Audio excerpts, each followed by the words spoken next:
हाय Leo, welcome और welcome back to my channel. This is going to be for the sign of Leo. आप जब भी अपना ये रीडिंग अटेंड कर रहे हैं, it is for the next 1 month. Leo का आपका sun moon rising Venus sign हो सकता है या फिर आपकी दशा चल रही है लियो की। सो उसमें ये आपकी रीडिंग जो है रेजोनेट करेगी। So let's see what is happening for the sign of Leo for this month, for whenever you are catching this reading.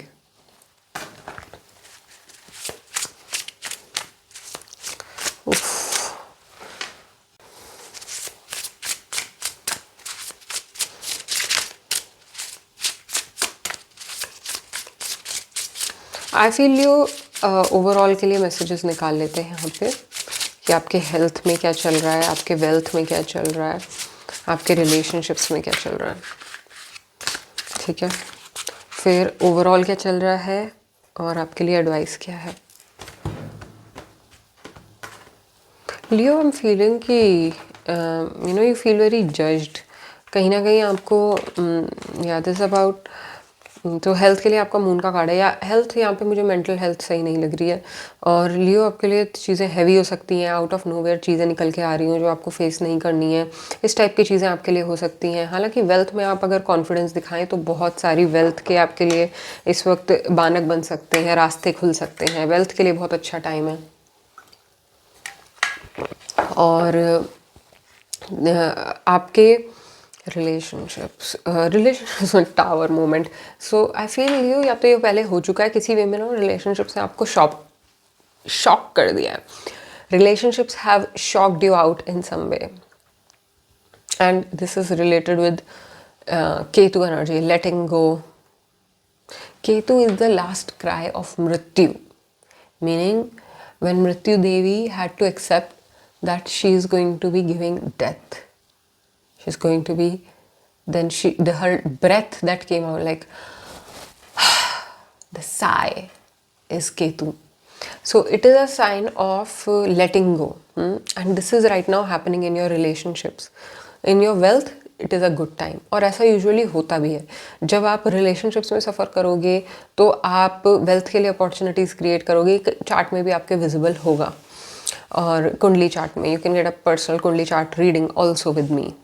So now let's see your overall energy.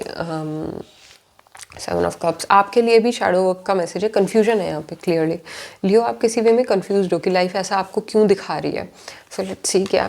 सो सम वे आपका जो फियर है ना, वो इस वक्त हाईलाइटेड है। ऐसा कुछ अलग से गंदा नहीं होने वाला है।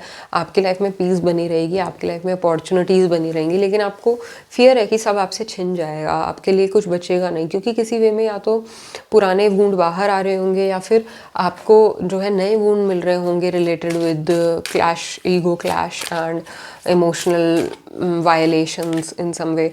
तो इसमें ना या ट्रांसफॉर्मेशन तो है यहाँ पे, और आपको रेडी होना पड़ेगा ट्रांसफॉर्मेशन के लिए। आपको और भी रेडी होना पड़ेगा ट्रांसफॉर्मेशन के लिए। अगर आपको बेस्ट ऑफ एवरीथिंग अट्रैक्ट करना है, अगर आपको क्लियर डिसीजंस बनाने हैं, तो आपको कल के लिए आप इंतज़ार नहीं कर सकते। तो you are being called to experience spirituality in everyday living. This is your message Leo, कि आपकी स्पिरिचुअलिटी कुछ बाहर नहीं है। You have to love everything, you have to transform your ego. आपका ईगो हर्ट है, आप हर्ट नहीं हो। ये कन्फ्यूजन को क्लैरिटी में लेके आओ कि आपका ईगो को अपने कॉन्शियसनेस से कन्फ्यूज़ मत करो। वो आपका जो आपकी ट्रू वॉइस है, अगर वो हार्श भी है तो भी डरो मत।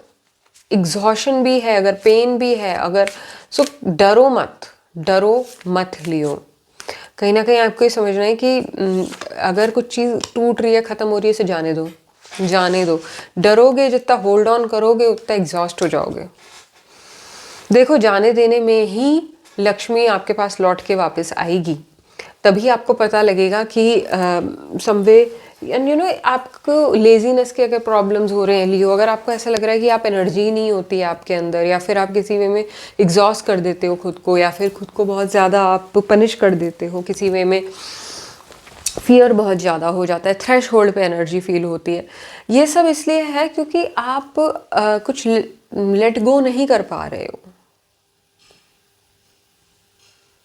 ये सब स्टूपिड एनर्जी है। You have to let go of it so that new energy can come towards you and allow it. आप डर क्यों रहे हो? किस बात से डर रहे हो? कुछ गलत नहीं होने वाला है.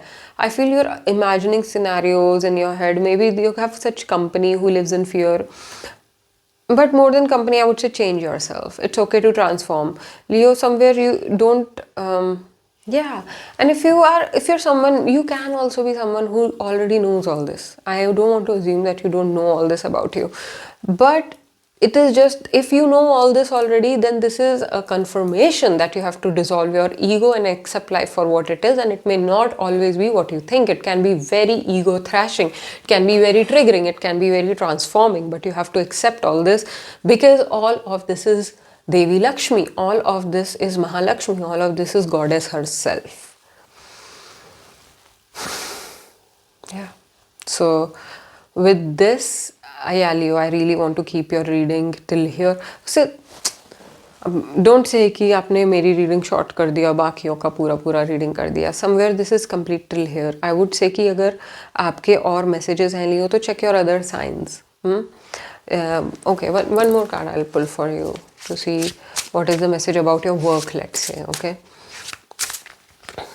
वर्क में देर इज़ प्रोग्रेस, एंड जो आपने अभी तक काम किया है उसकी आपको जो है फल मिलेंगे, और काम करते रहिए. मेहनत ये ज़रूर मांगेगा, कंसिस्टेंसी मांगेगा, और ऑब्स्टेकल्स आप ओवरकम कर सकते हो वर्क में इस टाइम.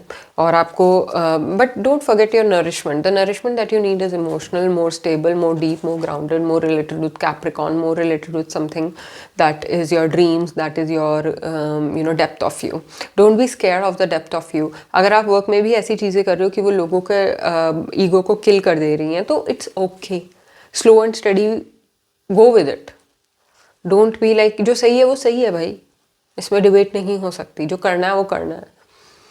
सो या, I hope this helps you, Leo, in understanding your journey. And if this resonates, leave a like or a comment. Thank you so much for tuning in. I will catch you in some other reading. Follow me on Instagram for more. Bye for now.